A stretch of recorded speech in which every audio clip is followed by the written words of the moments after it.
It's all about the Macro Productions. What does the goddamn line say, Tony? Please do not use gendered language. Then what? I'll be arrested, put in airport jail? Look, you're going completely sideways, man. It's a big club, and you ain't in it. How dare you? Mr. Speaker, the President of the United States. I'm Chris Hansen with Dave on NBC. Jack Marius Tack Theratrix. Hi, I'm Spartacus. Jackson, Sacramento, he, him. Steven Seagal. Sex offender guy. I'm Keith Morris. This is Muammar Gaddafi. I'm Rick James, bitch.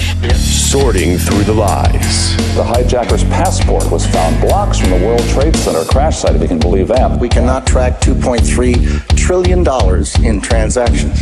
And uncovering the centuries-long plan for world domination. Learning about Cuba, having some food. Let's talk about Chinese people. Have you ever been in a Turkish prison? Swangles in Fort Lauderdale? I have sent 6 of my Libyan missiles to blow up the Sears hardware department. Nothing could be more fun than jumping off a cliff with 2 German bisexuals. Oh, you English are so superior, aren't you? Thank you, comrade. And now, Macroaggressions. That's what assholes call it. With your host, Buddy, I don't know who you are, but you're about to get chlamydia. Charlie Robinson. Hey, Whitey, where's your hat? You want to drop the blame on Charlie and say it's all Charlie's fault. He was a retard. I get some goddamn diuretic.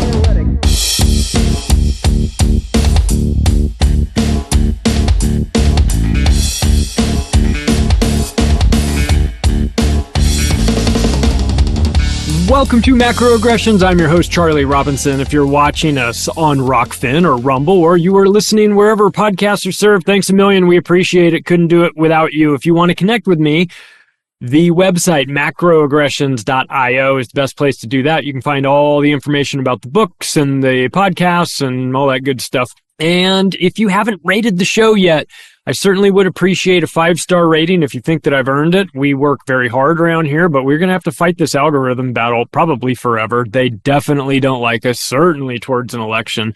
We're going to get no help, so I'm going to ask for your help. So thank you in advance for stuffing the ballot box this election season and voting for me. Huge thanks to the sponsors. As you know, I can't do this show without them, so I try to curate it in a way that makes sense to the listeners. Products that you would use, services that would be handy, that are reasonable, and, you know, all those things. That's why I wind up with companies like Chemical Free Body and Legal Shield. They do a great job of providing us with the things that we need at a reasonable price that actually work. Chemical Free Body is fantastic for that. They make supplements, Green 85, I take every day.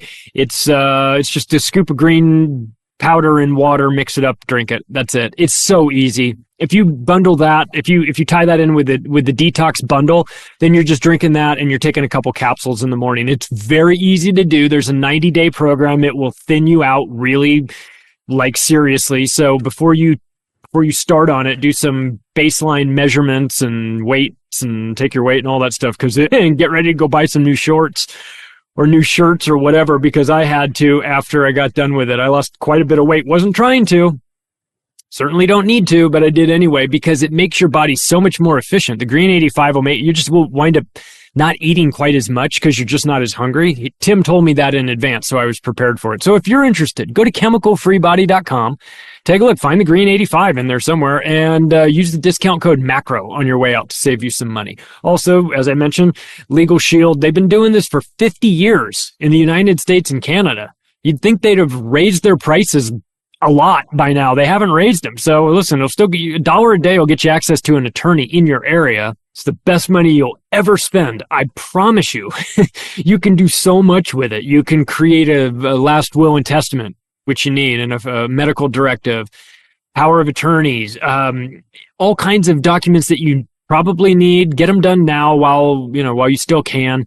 Get them done for $30 in the first month. My God, sign up for this program. Get the app on your phone. Schedule all these immediately within the first month. And then you tell me if it's paid for itself. So go to the website that they built specifically for us, don'tgetpushedaround.com, and see what you think. You'll find a lot over there. All right. Are we ready? Let's go. I was I was reading about this concept that was put forth, and it was called Fortress China. And I was like, wow, interesting. All right. Let me kind of read about this. Let me see what they're doing. And I got to be honest, Fortress China sounds like a pretty good idea for China. I'm not an economist, so I don't know that I can definitely tell you what the import and export trade balance deficit surplus will look like 30 years from now for them. But they have some ideas on reimagining their role within the world. Well, it's really not, if we're being honest, it's not a huge pivot from where they currently are. But it is sort of an acknowledgement that they are prioritizing their own domestic policies, and they probably should. And as I'm reading this, the treatment for this Fortress China, I'm thinking to myself, what about Fortress America? I'm not saying we have to copy their plan, because it's specific to their society, their geography, and things like that. But as a concept, prioritizing yourself, people will say, oh, that's selfish of you. Yeah, well, who else is going to do it, right? You might be in a situation where other people can help you out, but for the most part, you have to take care of yourself. The people that outsource that get themselves in a lot of trouble. Those are the people that like to outsource taking care of themselves to the government, and then throw their hands up and go, oh, I'm so surprised that I wasn't taken care of very well. Well, you're going to need to do this yourself. Right. And I think China is realizing that they're going to need to take care of China. And the United States, once they have the light bulb moment where they go, oh, yeah, we should probably make sure that we button up our own shit before we start sticking our nose in everybody else's business. Now, I understand that this is a fantasy. Fortress America is a fantasy, because the idea that the globalists are going to somehow change their thinking on this and come around, I think is not something we would hold our breaths on. But the idea that the American people instead would incorporate these sorts of just this way of viewing themselves, their own country, and where they where the priorities should go in terms of effort and energy and money and resources and everything, right?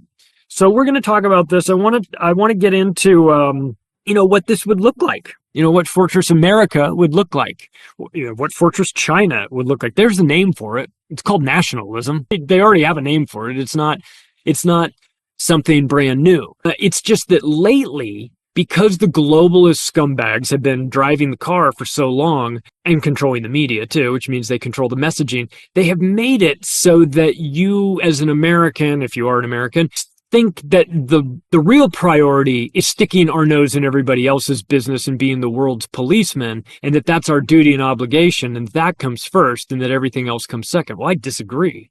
I disagree strongly, because the people over in the foreign countries that you're helping, allegedly helping, when you're not bombing the shit out of them, you're using our money to pay for it. So if you're using our money, we want our money to go towards stuff that we use. That's not an unreasonable expectation. That's what other countries do. That's what most people do. Take care of yourself first, right? Prioritize yourself. I don't think that's selfish. I think that's reasonable, rational, and logical. Okay? I'm not saying at the expense of, I'm not saying step on everybody's throat to get to where you have to be or anything like that. But if you're sitting around waiting for the government to come and save you, you'll be waiting a long time. And once they come, if they ever do, it's not going to be to the level that you expect. So for the fortress concept, and it's a popular concept. Let's be clear. Globalism is not a popular concept.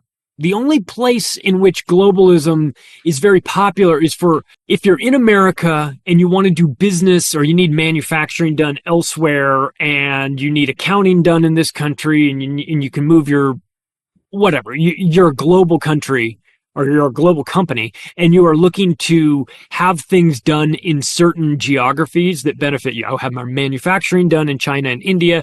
We'll have our accounting done in Canada. We'll have our VPNs done elsewhere. We'll have our software hosted in Iceland, whatever you've got, right? So the globalism component is interesting and it does provide benefits. I'm not trying to say that it's without benefits at all. But here's the thing, is that globalism is great as an add-on on top of nationalism, right? I don't know if you can actually do it that way. But my point is this: take care of your own business first. Make sure that that's buttoned up. And once you feel relatively comfortable that your problems are under control, then go, expand outward. And I think America did that at some point, but they've expanded outward and they've forgotten the most important part, which is taking care of the base, taking care of home. There's not going to be an America if you keep doing the things that you've been doing for the last 50 years through globalization. And of course, that's the point, not for nothing. That's their point. The globalists have decided that the American empire was slated for destruction in the late 90s.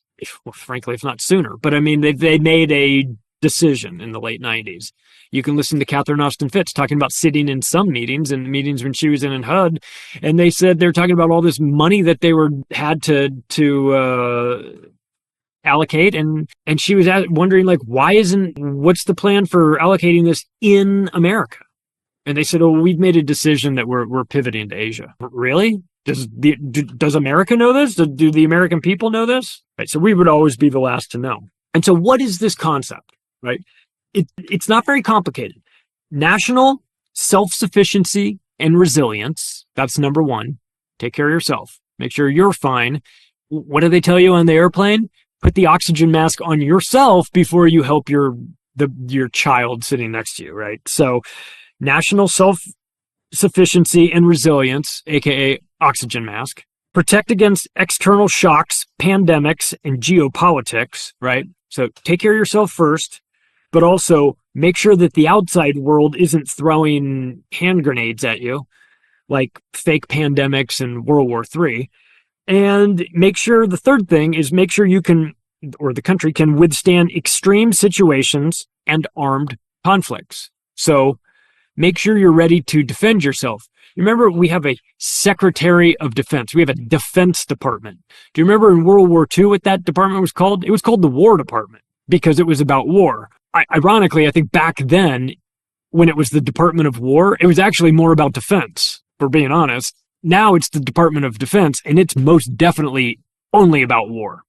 It should be renamed the Department of War. So you've got to have a strong way to protect yourself as a nation. I don't think anybody's caught off guard by this as a concept either, right? So take care of your own problems. Make sure that other countries' external problems don't come parachuting into your situation and throw a monkey wrench in it. And get strapped.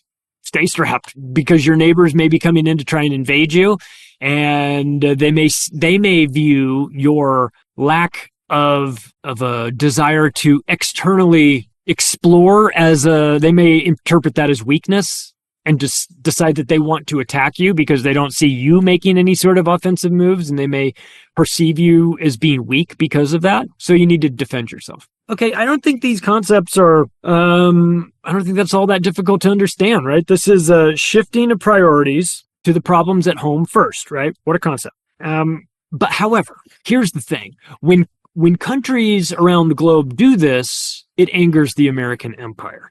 And part of the reason why it does that is that they have a harder time exerting control over these countries that have made a decision to become more self-sufficient.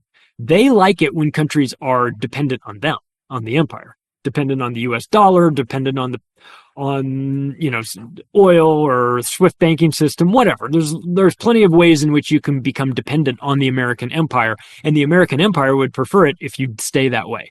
So when you see countries starting to do this, starting to move into to prioritizing their own situation and being a little bit more nationalistic, you will know that you are seeing a country do that by how amplified the rhetoric gets from the American empire. They'll start talking about, especially if there's a new a change in power and somebody goes into the country that the empire does not like and starts talking about things like, private land ownership situations and nationalizing oil companies and all that stuff. That's when the American empire starts to get nervous and they start to regime change you. First, they destabilize your government, and then they regime change you through elections, or they just straight up kill you. So the idea of Fortress China or Fortress wherever, Fortress Italy, whichever country decides to take this on as a concept, you better brace for impact, because you're going to be stirring up a hornet's nest with America, because they perceive this as you taking a step away from them. And like a abusive spouse, if you're going to head for the door and make a run for it, you better know you've got runway, because if that guy catches you, you're going to get a beating, right? And if you're trying to break away from the American empire, you better make sure you have allies, and you better make sure you have a path out, because if you don't, they will regime change you, and then they will go to work on punishing you for doing that by destroying your currency. That's what they do. Look at South America as an example. So, but guess who doesn't give a fuck about what the American empire thinks? China. China does not care. They have signaled their intention to pivot to Fortress China, and they have emphasized that they intend to focus on three things as well: national self-sufficiency and resilience, protecting against external shocks, withstanding extreme situations and armed conflicts. Okay. They've made the decision that those three pillars are the three that they are going to adopt as well. They intend to move away from heavy exports. This is an interesting change because since the 70s, when Kissinger, Nixon, H.W. Bush, and Rockefeller went over there and, quote, opened up China, normalized relations after 24 years, they started a plan to turn China into the world's factory, and built thousands and tens of thousands of factories right away, immediately started that process, because they were going to use China as a manufacturing country and an export hub. And if you look at the shipping that comes out of China, you will understand that they have, I think, 6 of the top 10 ports in the world just in China. So it's mission accomplished, right? But now the Chinese are starting to ask some questions about whether or not this is sustainable for them. They've got a demographics problem based on their one-child policy, which was put in place, no doubt put in place at the behest or at the insistence of the Rockefellers. I have no doubt about that, because it was happening about the same time that they were coming in. And of course, we know about their love of eugenics and depopulation. So it's not surprising that they would be pushing for that. But China's got major demographic problems. They've got, they've always let the yuan become, weakened over time. They had no interest in strengthening it because they're an export country and they don't want it strengthened. But I think that things are changing. In last year, 2023, China's exports were 3.38 trillion. Their imports were 2.56 trillion, which means that they exported $820 billion more than they imported. This is going to change. Okay. This is what they are moving into something, moving away from heavy exports into more of a balance. Import exports, trying to bring that down to a more balanced level, and that's a process that is called dual economic circulation. Okay, so you've got, and you can't do it too quick. If you do it too quick, you'll screw up the supply lines, right? So you've got to sort of slowly do this. Part of this decision by China to shift into this, away from exporting goods and more into not necessarily importing goods, but just kind of keeping everything sort of internal, is that they're tired of exporting goods to their enemy, which is NATO and America. These countries out here are taking goods from them and buying the things that they need from China, and then threatening China, or then calling them all the things that that Joe Biden has called them, that Donald Trump. we buy their, it'd be like going into a grocery store, asking getting stuff out of the store, out of the refrigerator, going up to the counter, paying for it, and then on your way out, telling the guy to go fuck himself. And then coming back in the next day, and you go, hey man, I'm going to go get another drink. At some point, someone's going to say, can we talk about the fact that every time you come in here, you're shitty to me? Maybe I don't want to sell you that drink anymore. How about go fuck yourself? I'm not selling it to you anymore. What about that? Well, it's fine if it's the corner store and it's a jerky customer who's buying a Coke every day and treating the owner like shit. It's a very different story when you're talking about nuclear powers. Okay. And someone is getting the door to the world's factory slammed in its face, and it's the United States, Israel, and Great Britain. Your EBT card has been declined. China's just declined it, right? So they're tired of this nonsense, and I don't blame them. So what do you do in a situation like this when you've made a decision that you are going to change from an export heavy country to a not even necessarily import, but more of a little bit more of a balance there? Well, you need to make sure that you have your internal supply lines connected, right? Because if you're going to stop exporting out to your enemies, the West, China, and I'm not, the West, NATO. I'm not saying that China is going to shut out everybody. I'm just saying that they could, right? When China makes 90% of the pharmaceutical medicines used in America and 97% of the antibiotics in America, you have to understand that they can turn that switch off. They can turn it off and just say, as of this very moment, we refuse to sell any medical devices, medicines, pills, testing kits, anything to the United States. Do you know what would happen if 175 million Americans came off of their prescription medications in the same week because they just ran out of supplies? India's the backup for this. India doesn't have the facilities to step in and fill China's role. Some of it, not 97% of it. So again, so when you're facing something like this, and you know that your enemies are going to potentially come after you, you have to do what you do in war: strengthen your supply lines. And what has China been doing? Something called the Belt and Road Initiative, and we've talked about this a variety of for a number of episodes, and about a variety of things. So it's sometimes it's Middle East and that ties into it. Sometimes it's China. Sometimes it's just the topic is the Belt and Road Initiative in and of itself, which is more than enough to keep us going. But I would suggest that people need to pay attention to this, because America is not building its supply lines. It's threatening its suppliers and cutting in line, but it's not strengthening its supply lines. What the Belt and Road Initiative is doing is spending $50 trillion over the next 40 years.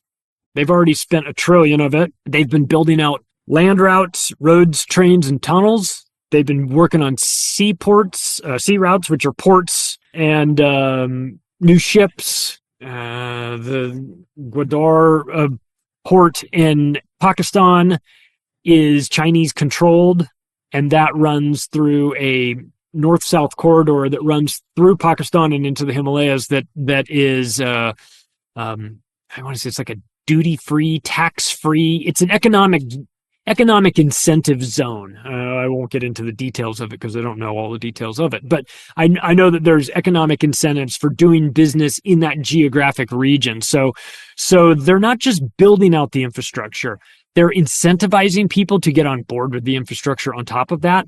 And as we've mentioned in a couple episodes ago, they went ahead and linked up and expanded the size of BRICS too. We'll get to that in a second. But, because they're taking a 40-year approach. America is taking a 4-month approach just to the elections. They can't even see past the elections, whereas China's like, let's look 4 decades out. Okay. And I suppose you can do that if you run under a sort of government that can tell you what things are going to be like in 40 years, because they're going to be the ones making it happen. I don't know if American politicians can tell the general public what America is going to look like in 40 years. I've never heard any of them try to explain it. I don't even know why they would bother. Truth is, America won't even be here in 40 years. So I don't know. One of the things that China has done really well for this Fortress China, this Belt and Road Initiative, is they got honest about the banking component of it too, right? They've got that Shanghai Cooperation Organization that's doing the banking behind it. They've got cheap money, 2% rates, things like that for their partner nations. So they're not doing the economic hitman model that Perkins talked about in enslaving other partner countries in debt and then extracting anything back from them. The debt component of this is minimal. I mean, the borrowing amount, the amount that's 50 trillion over 40 years, that's obviously astronomical, but the interest rate is reasonable. Do you imagine the interest on $50 trillion? If they're like, well, it's like a payday loan. They're like 27% interest. So because of that, China is essentially playing the role of the banker. And I hate banks. And they always try to fuck you in the end because they're banks and run by bankers. And my guess is that in some way in the future, bankers will do what bankers do. But in this particular case, currently, the banks are working with these partner countries and they're really deploying a ton of capital and they're making progress here. And America's worried about it. But it's not great either because when you build out this Belt and Road Initiative, when you build a port in Pakistan and you have the Chinese control it, well, then you're going to have a surveillance component to this as well in terms of information of what's coming in and out of that port and where's it going to and who's it coming from and who's receiving it and what's in it and how much is in it and is it getting shipped? Is it going from this port outward to somewhere else, or is this the final destination? It's going on the rail up north, and what does that mean? So there's going to be a lot of information, intelligence gathering. I think the Americans are probably nervous about that, but infrastructure projects make sense in a fortress situation. Most of the money stays within the fortress. That's kind of the point. Now, that you in China it'd be Chinese labor, the Chinese companies doing the building with Chinese labor, benefiting Chinese people, right? So that's the idea of keeping this all within your own countries. But the economic hitmen are lurking, of course. I've got John Perkins' third Confessions of an Economic Hitman book, and it talks about the role of China. And in fact, if you want to go back and earlier this year, I had John on and we talked about it. So take a look at that. They're definitely out there. They're just doing it differently, a little bit differently than the American hitmen do, or the NATO ones. Also BRICS. I mentioned Belt and Road Initiative, but also the BRICS, the Brazil, Russia, India, China, South Africa, Core 5 has now expanded. They've added 5 more. And the sixth is a sort of is a maybe, and that's Saudi Arabia. But they're solidifying access to vital resources. This would be crude oil and natural gas. And they did this by adding these Gulf nations into BRICS earlier this year. They control maritime checkpoints. So not only are these countries oil producing countries that they brought in, but they're also the ones that are geographically located between like the Strait of Hormuz, the Suez Canal, Bab al-Mandeb, Red Sea, down in that area there where you've got a lot of boat shipping traffic.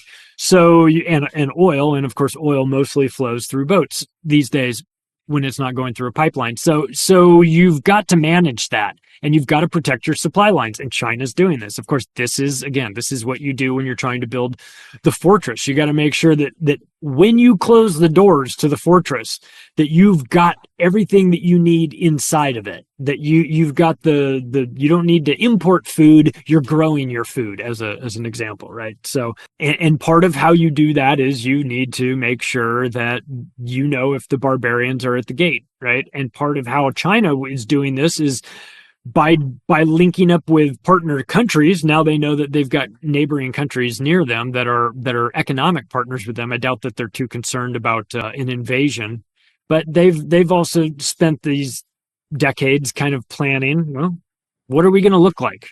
What's China going to look like? Well, they need a plan because their population is shrinking. They have now the number 10 lowest population growth in the world, going from where they were at 5.0 replacement level down to 1.7 in just 50 years. That's astronomical. It's depopulation. It's eugenics, just in it with a different name to it. So one of the things that the BRICS did, which is also really smart if you're doing the fortress, is you've got to kind of nail down that currency, right? And they went to a gold-backed currency. Not for the people necessarily, not on a retail level, but on the national level. There is a gold-backed BRICS currency that is used to settle trade between the nations. And that is huge, because now you're talking about a form of sound money. I'm not going to say it's sound money, but it's more sound, right? Backed in part by gold. I think, and of course, China never discloses their numbers about gold production, what they pull out of the ground, and they never export. So they've been hoarding their gold for a while inside the fortress. And I'll tell you what, I'm going to make a prediction here. I know they've been pretty schizo on this over the last in the last decade, but I think that there will come a time, because the Chinese are practical, that there's going to be a day when they take a look at Bitcoin again. And they've been really dismissive of it, and they've banned miners, and they've banned its use, and they've banned a lot of things, because that's what the Chinese do when they don't understand something. They just ban it, right? But I think that their understanding, love, and appreciation of gold is going to lead them into Bitcoin. And when it does, I envision, and I'm speculating here, but I can envision a scenario in which once the light bulb goes off, they go, oh, we need to be a part of this in a big way. Talk about Fortress China. We need servers in here. We need to be mining Bitcoin and providing that backbone to the network and keeping that here, making sure that we're not totally left out. So you can be Fortress China, right? But you can dominate Bitcoin, which is global, of course, but you definitely would want to have a seat at the table for that, right? So I think that they may change their tune, and they've changed it before, and I think they'll change it again. China has big problems. They know it. They are aware of it. Trump is going to slap, if Trump becomes president, he's going to slap big tariffs on Chinese goods. He's already said he's going to do that. They want fewer exports. They'll get them to America, at least, because once those tariffs go on, they're not going to be able to slowly taper their exports to America. It's just going to fall off a cliff. So that's a problem. You get that creates massive supply chain disruptions if that happens too quickly.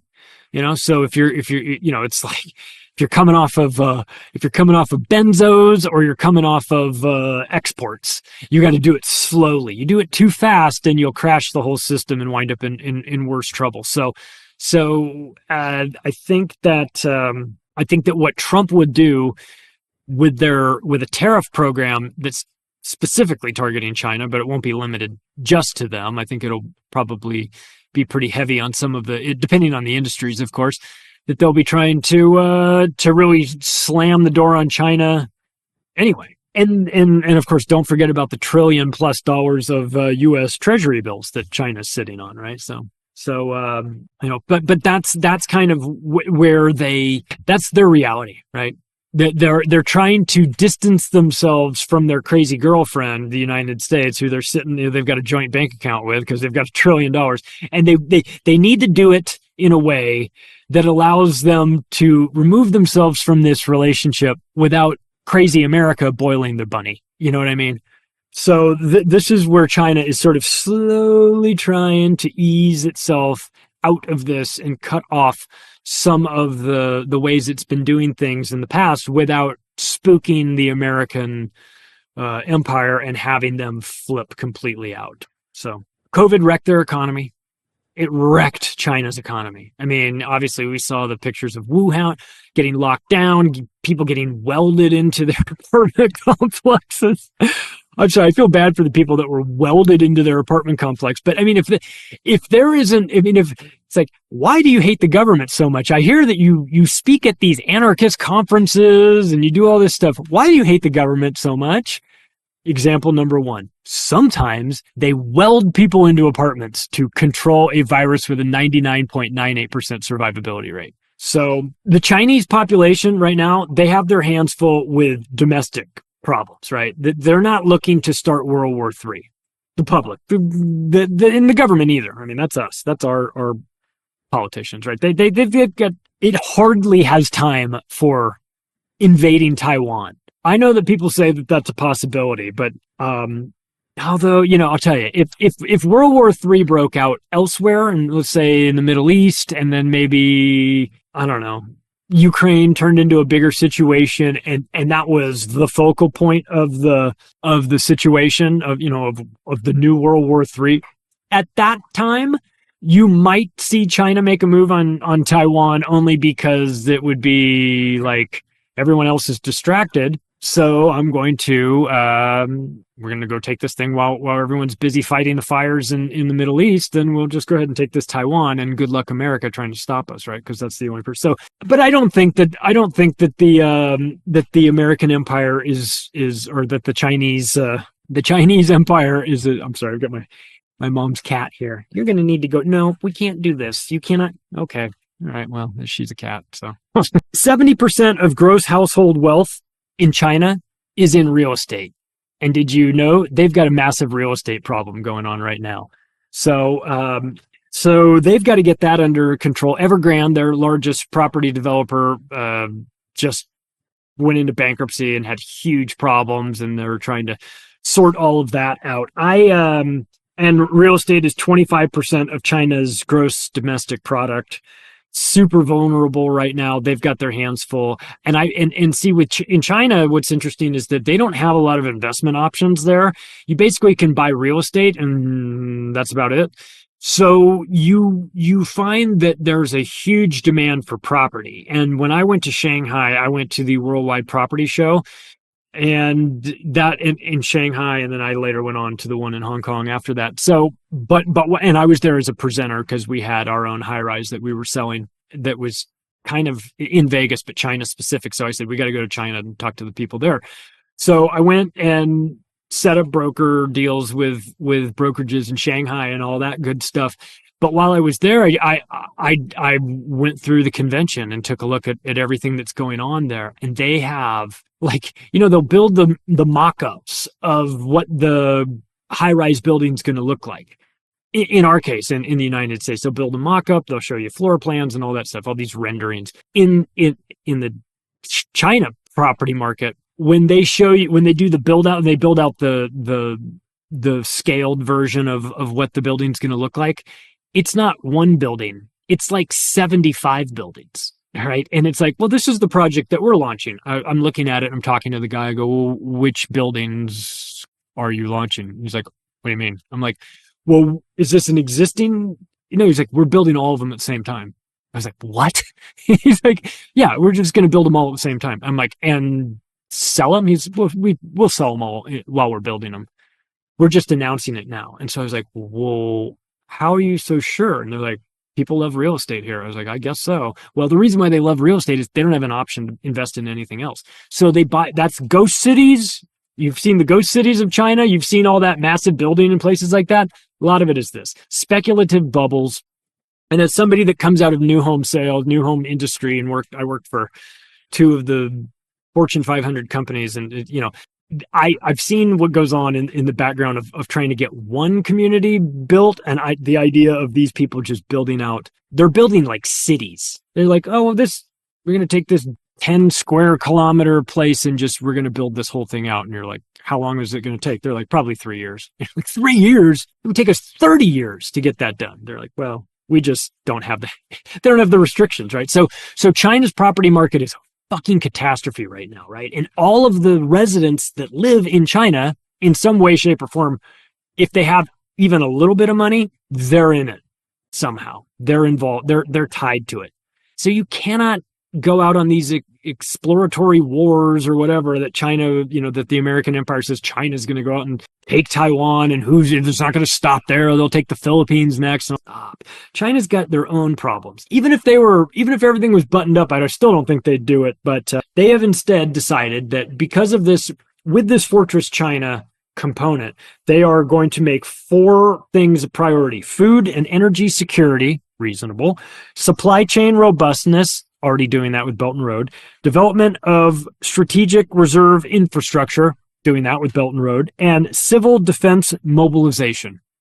So they just need to have people ready to go in the event that they need that. In the event that somebody tries to invade them, they need to have troops that they can move. So BRICS and BRI has allowed them to address all four of these things. So, they made a list. They said, we have 4 priorities. And then they went and did the Belt and Road Initiative. And then they've got BRICS. And through the relationships with those countries there, they have been able to shore up their food and energy security, supply chain robustness, a development of a strategic reserve infrastructure, and a civil defense mobilization. Can we say the same thing in America? I don't think so. Let's talk about that. Let's talk about Fortress America. Make America sane again. Massa? I don't know. We might get in trouble if I try and make that one stick. Make America sane again. God, where do we even start with that? I don't know. Maybe the southern flank. Maybe that. Maybe we don't let 10 million Tom, Dick, and Habibs through the southern border. We don't know who they are. You remember during COVID when flights were coming in from foreign countries and they were giving you the full body cavity search when you got off the airplane, or they were making you do all kinds of ridiculous, they were making you quarantine for weeks and in 2 weeks in Canada, and you got to be in this hotel or whatever it was, and we're going to make you pay for all of it. Oh my God. Oh, because foreigners coming in and they may have viruses. Well, what about the southern border? Fuck it. Leave it wide open. Let 10 million people come through. Who cares? Then what if they're terrorists? Oh, well, then they'll fit in. Well, then we need to relocate them to Washington, D.C. They'll fit right in. What if they have the hantavirus and AIDS? Well, I'm sure they do. Nobody seems to care except us, But if you wanted to make America sane again, you certainly would have a wide variety of options to choose from, seeing how crazy things have gotten. Would you bring the National Guard in to patrol the southern border? Would you bring the military in? I don't like that. I don't like that idea. But something has to happen, right? What if in order to make America sane again, what if we did this? What if we agreed to, close 75% of the military bases around the world? Would that make America sane again? I'll tell you what it would do to the countries that are housing American bases. It would make them feel a hell of a lot better. I mean, when you remove a tumor, you don't replace it with something, right? So when you remove the American empire and their military bases from your country, what will replace it? Well, hopefully nothing. There may be a power vacuum, but at least the American empire will be gone, right? And again, I'll preface Fortress America this as saying ... This is a huge fantasy, right? This is not happening. It should happen.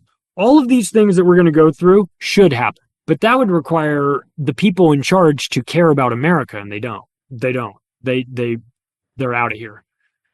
So I don't know that we should hold our breath, but we have to have a plan, or at least we have to have some sort of pathway towards the things that we want. And I think that southern border, tightening that thing up and closing some international military bases would be a good start. Just the very, very tip of the iceberg, though. If you wanted to make America sort of a fortress, you would need to incentivize the investment dollars to remain inside the United States. You wouldn't want them seeking better returns elsewhere. You'd want them here. And if you were serious about doing that, you would do one of the things that has always sort of appealed to businesses, and that's tax breaks. Tax breaks. Don't even get me started on taxes. But we do have taxes. We shouldn't. We do. There should be, if they wanted to go into a real boom type world, they would just do away with taxes altogether. And I know that's not, again, that goes into the fantasy category here, but it's 2 steps back to take 10 steps forward for America if they were to ever understand the power that they would have of unleashing the American enterprise, the general public, to be able to keep their own money and invest it the way they see fit instead of giving it to the American government. Holy shit. Exports from foreign countries into the U.S. are going to get hit with tariffs. That's what Trump has said he's going to do. That's what he's going to do. That's what you would do if you wanted Fortress America. I hate taxes. I hate tariffs. I hate all that stuff. But I think that that's what they... Again, this is not an anarchist paradise that I'm creating in my mind. This is the United States of America, which is dilapidated crack house. That one good kick on the front door might take the entire rotting structure down. Do you know what I mean? That's where we are right now. So you got to shore up your southern flank. You got to fix your money. You've got to fix your investment inside America. You've got to fix the infrastructure. I mean, you could set up special economic development regions inside America and really have something. You could set them up for a variety of things. You could set up a crypto specific economic development region where you just incentivize crypto companies to come there and you say, listen, we're going to give you killer tax breaks. We're going to, we've got to get crypto sorted out. You got to get that rat Gary Gensler out. I know Trump said that on day one he'd fire him. On day 0, fire him. Okay. Get rid of him immediately. Bitcoin mining inside the United States should be promoted, or at the very least, left alone. Right. I doubt he's going to do what he said he's going to do and what RFK said he would do, talking about creating a strategic reserve of Bitcoin. This is $1 trillion asset. Okay. This is an asset. It's not going away. There's people that are going, oh, it's digital money. It's digital. It's trading cards for cyber nerds and everything. No, it's not. It's not. It's being normalized at this point. It's $1 trillion asset. It's number 10th ranked. By the time this whole thing is said and done, it'll be in the top 5. Okay. You don't want to sleep on this. And if you're America and you have an opportunity where you have all these entrepreneurs here that are crazy about crypto in general and Bitcoin in particular, and they're having Bitcoin conferences in Miami and they're having them in Nashville, and you are going to shit on it? Why? Again, once these Republicans, and I view the Republicans as more business savvy than the Democrats, but once the Republicans figure out that they can make a bunch of money with it, or there's a bunch of industries that can be created as a result of it or whatever, maybe they get on board with it, but they should. America would be wise to dominate crypto instead of shitting all over it. But that's, when you let these people in charge, that's what you get. So, we can't really expect too much. We're working with severely mentally handicapped people inside the American government. They don't know any better, and they're also incentivized and paid to not know any better. So we need a fresh approach to this. I'll tell you what, I could envision a scenario in which Trump comes into office. Not on the Trump train, but for the record, but Trump comes into office and puts Vivek in charge of crypto. That'd be interesting. I don't trust any of these people. Full disclosure, I still don't trust any of these people. But that could be interesting. So, I don't know. Take a look. I'll tell you what we should do immediately: end NAFTA. Bill Clinton slit the throat of the American industrial capacity in the mid-'90s when he signed NAFTA, North American Free Trade Agreement. This was poison for the United States. This was part of why the Rust Belt region went broke, because factories left, jobs left, people left. Houses remained, they became worthless. Buildings remained, they became worthless. Fentanyl and prescription drugs moved in, and there you go. So we gutted our industrial capacity because Bill Clinton is a blackmailed pedophile who was instructed to do that because he's a emissary for Satan himself, more than likely. I don't know how else to describe Bill Clinton. One of the worst people ever in the White House. One of the truly despicable human beings of my life, Bill Clinton. A rapist, a pedophile, a cocaine addict, a pathological liar, among other things. And what he did with NAFTA and GATT, renegotiate these with Mexico, our number one trading partner. Our number one trading partner is Mexico, not China. But we need to do more to change that relationship, because everybody that's coming into America through the southern border is coming into America through Mexico. They may not be Mexicans, but they're coming in through Mexico.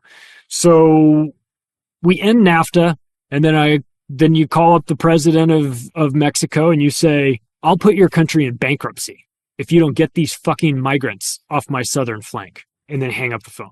So you just cut them. I mean, so America needs to get serious about this. Now, again, the southern border isn't an accident, and it's being done by forces that are much greater than Joe Biden. It's a globalist thing. But when that goes away, Mexico needs to understand as well that they can't be a part of this any longer. In order to bring Fortress America into being, you need to do the opposite of what China is doing right now. China is decreasing their exports. Well, you know what you need to do, America? You need to increase yours.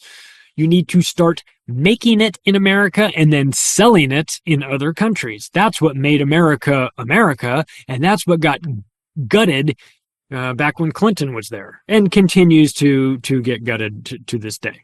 Right. So you need to come at this from a different vantage point. Put priority on domestic industries and work that dual economic circulation thing that China's doing. Work that in the other direction, right? You know, we're gonna increase import or increase our exporting here in America. We export some, but not as much as we should. We're going to increase that quite a bit more, and we're going to pull back a little bit from what we, you know. Here's the downside. No more $200 televisions from China. That's the problem. And that's where the American public doesn't have an appetite to, you know, they're already getting creamed with inflation and all the things that come along with that. The last thing they want is to now have to pay 3 times as much for the things from China that they used to get for cheap. Well, I understand, but somebody's going to have to pay for it. And it's and the sooner we make that transition, I think the better America will be, because you'll be growing inside the country, bringing manufacturing back, instead of outsourcing jobs to India or you know, to Fiverr or whatever, you know, make a scenario in which there's no incentive, there's no need to outsource to some guy in Pakistan to do your programming for you. We got the best engineers here. And then, you know, and prioritize that. It hasn't been a priority here for a while. In times of uncertainty, I would say that we are in a time of uncertainty right now. You don't really want to be overly dependent on receiving imports from other countries. We saw this during the COVID era. The supply chain disruptions, I mean, it's started sort of on a surface level with toilet paper, but you can see how that could be toilet paper during the COVID years and antibiotics in the future. And you've got to recognize where you're weak. The American, I mean, if I know this, there's got to be some guy in Washington, D.C. sitting in an office who knows it, who says, you know, we're super dependent on China for our 97% of our antibiotics and 90% of our prescription pills. That's a bad place to be. Let's be less dependent and maybe make some of those facilities here in the United States so that in the event that we had an external situation, we could be fine at home because we have solutions to it. We have these facilities to make antibiotics and make vaccines. Not that I would ever take a vaccine, but you know what I mean. We're still dependent on them making those outside. It's fixable. It's a fixable situation, and it should be a priority, right? So fix it. But they can't. I mean, they could, but the way the situation is set up with these trade agreements, you can't sell that. I mean, a pharmaceutical company cannot go to their shareholders in their board of directors and say, we've made a decision to bring our manufacturing back from China into America, and it's going to cost 4 times as much, but we've made that decision. They're not going to be on board with that. So you need to figure out a way to get that stuff done in advance, get it done cheaper, start to bring it back now, and start having those conversations, because leaving yourself open to the Chinese to cut off a supply of antibiotics is suicidal to me. So stop selling land to foreigners. That's easy. You just say no. I mean, I know they'll form domestic LLCs and buy them anyway, but to the extent that you can, just try to stop selling farmland to the Chinese. They're like, the Chinese need farmland. They need to grow food and everything. Have you seen the size of China? Like, the entire western half of China is fucking empty. There's nobody there. 3% of the population lives in the western half of China. Grow food there. Do something. But our farmland is our farmland, or at least it should be. But that's what you would do if you were Fortress America preparing and not America, the gift basket of the world. Fix the post office or privatize it or something. Got to fix that thing. We have been dependent on that for a long time. It's like the sewer system in New York. It's built over 100 years ago. It barely works, and everybody's afraid that if you sneeze too loud, it's all going to come down. Well, you know it's broken. Fix it. You know what else is broken? Our electrical grids are all undefended against EMPs. Do you know how much money it will cost to retrofit all of the major electrical transformer power plants and all that to retrofit them for EMP protection? $2 billion. It's a lot of money to you and me. It's not a lot of money to the U.S. government. They spent that in, probably boots that they've sent to Ukraine this year, right? So only worn once, practically new. Used boot sale going on in Ukraine right now. But you've got to recognize where you're soft and make those decisions, make those hard decisions. If you know that your entire electrical grid can go down from an EMP, and you know your enemies have EMPs, why wouldn't you defend yourself? Why wouldn't you do that? Unless the answer is we're trying to put America into darkness so that we can finally destroy it all. I mean, that's probably the answer, to be honest with you. But if you were a reasonable, decent person and you wanted what's best for us, you would say, $2 billion, let's start on that project tomorrow. Let's get everything retrofitted, because the last thing we need, even if it's not an enemy, let's just say it's a Carrington-style solar flare event. Well, then you're back to the Flintstones, like real quick. Okay, so you don't need that. You don't want that. Again, everything is, the caveat on all this is that I'm saying we don't want that. The government wants us all dead. And they know that in an event like a grid down situation, the power's out for a month, they know that most of us will wind up dead. So they probably want that anyway. So I know that I'm not actually going to be getting people to hear this in government and say, that's a good idea. We should probably incorporate this. This is my fantasy list. I'm sorry. It's fantasy football season. This is my fantasy Fortress America wish list. A domestic energy. Because sort of in conjunction with this, protecting the electrical grid that you currently have, which ain't great, but protecting what you've got. On top of that, prioritizing domestic energy. When Joe Biden came into office, he stopped the ANWR drilling in Alaska. He stopped the offshore drilling in the Gulf of Mexico, which I know we had the Deepwater Horizon issue 10 years ago, which was a catastrophe. So I'm not a huge fan of oil drilling in the Gulf, but there were dozens of rigs out there. The Biden administration went in, sent in some new, I don't know exactly all the details of it, but it said along the lines of, we're going to have up to, instead of the 30 plus whatever rigs that we had out in the Gulf of Mexico that are drilling there, we're going to have up to 10 with a minimum amount of 0. They specifically said that it was like, it's up to 10, but could possibly be 0. It's like, well, is it 0? They're like, well, it could be. It's up to 10, including 0. So they don't want you dependent. They want you needy. They want you needing from everybody else, right?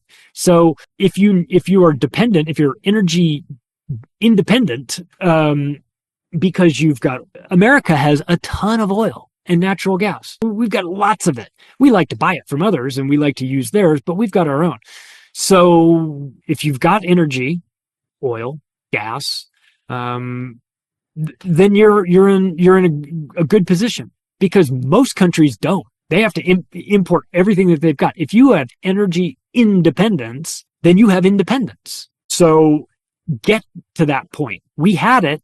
We gave it away. Why you would give up your independence on something as important as energy had to be political, because it doesn't make sense logically. I would, in addition to fortifying the power grid against EMPs and against, and firing up the domestic energy on top of that, we are in a world of technology that requires computer chips. We are moving into a world of electric vehicles, which requires all kinds of rare earth minerals. And one of the most important rare earth minerals needed for the electric vehicle industry is neodymium.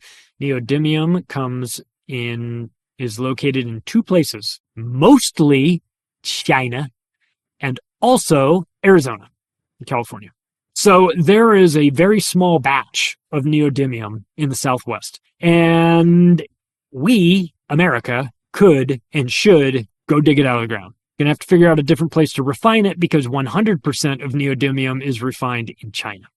So if you're going to, in a variety of ways, you're going to need to be independent from a raw material standpoint as well. You think we care about the Democratic Republic of Congo if it didn't have cobalt? The answer is no. We don't give a shit about the Democratic Republic of Congo in general, except for when we're trying to depopulate it, and also when we need to use their child slaves to dig cobalt out of the ground. So you're going to need cobalt and lithium. Good luck with that. You're going to need all the things that come from elsewhere. So in the absence of being independent with the rare earth minerals, at the bare minimum, you should at least make friends with the countries that have them. And we are trying to start a war with the only country that refines neodymium, while Joe Biden is pushing an EV future, and the part of the EV that is needed, he's never going to get his hands on. It's just so frustrating. You could start infrastructure projects to rival the Belt and Road Initiative, only entirely domestic. And we did that after World War II with the Interstate Highway. A lot of make work projects out there. They financed a lot of this. Get people out there working again. You want to make America sane again, then you know what people like? They like jobs. They like having money. They like not just having money, but they like the dignity that comes with earning the money. I know there's a segment of society that just wants handouts. They don't have any sort of respect for any of this. But some people out there, it's important to them that they earn the money that they make, that they keep. And by creating infrastructure projects in America, you could do that. You could put a lot of people to work, and not just busy work doing nonsense, but we need to rebuild our ports. We have to fix our airports. Our freeways are a mess. Downtown of major cities are a mess. The power grid, as I mentioned, is teetering.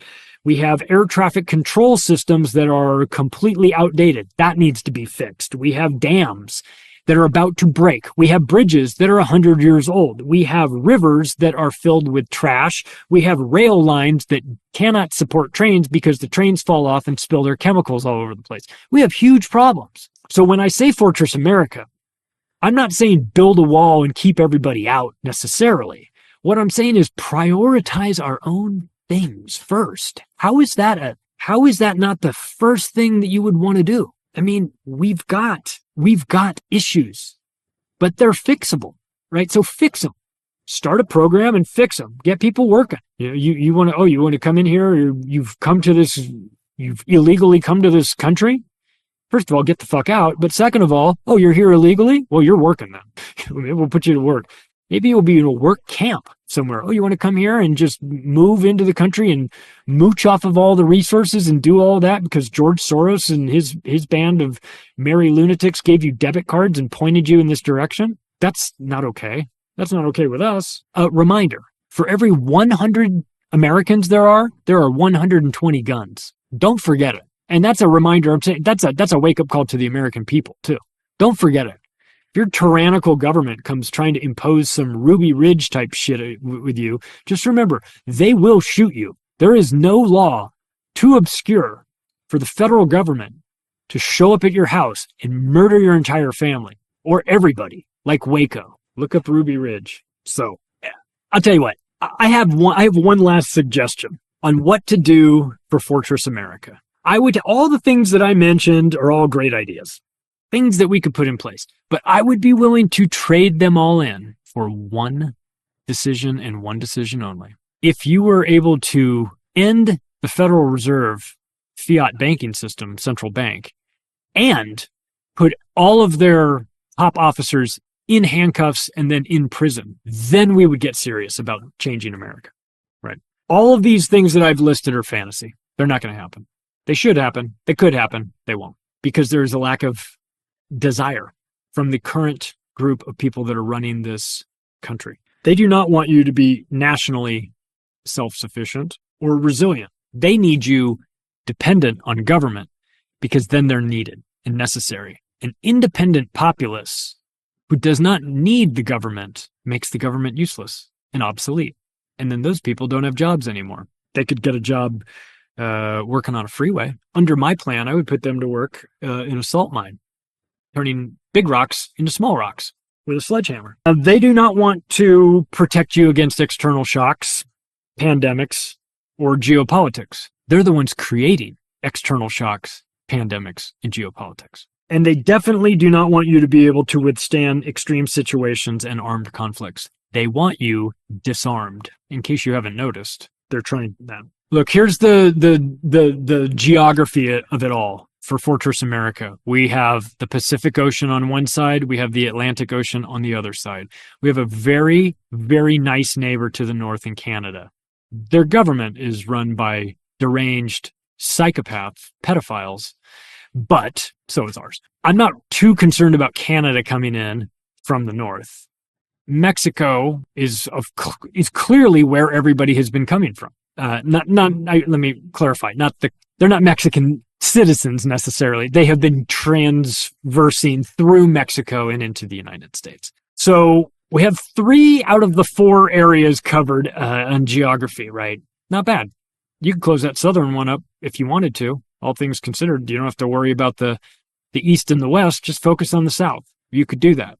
They're not going to do it. The people who hate nationalism are the same people who love globalism. That's the reason why they hate it. They don't want you to be self-sufficient, and they don't want you to feel secure. They want you to feel destabilized and needing them to tell you how it's going to be, which direction is up, when the cavalry is coming to save them. That's what they want you. They want you to stay inside, 2 weeks to flatten the curve, stay out of the way, trust the plan. Whatever was told to you over the last couple of years that was an incitement for you to do nothing, that's what they would like you to do. Sit around and do nothing. The longer you do nothing, the more time they have to do something. So I'd like to defend America at the rate and direction that we're headed. I don't think there's much left to defend. If you like this episode, you can take the additional step right now of sharing it with your friends and family. The website, macroaggressions.io, is the place to go. Thanks, everybody. I'll talk to you again soon.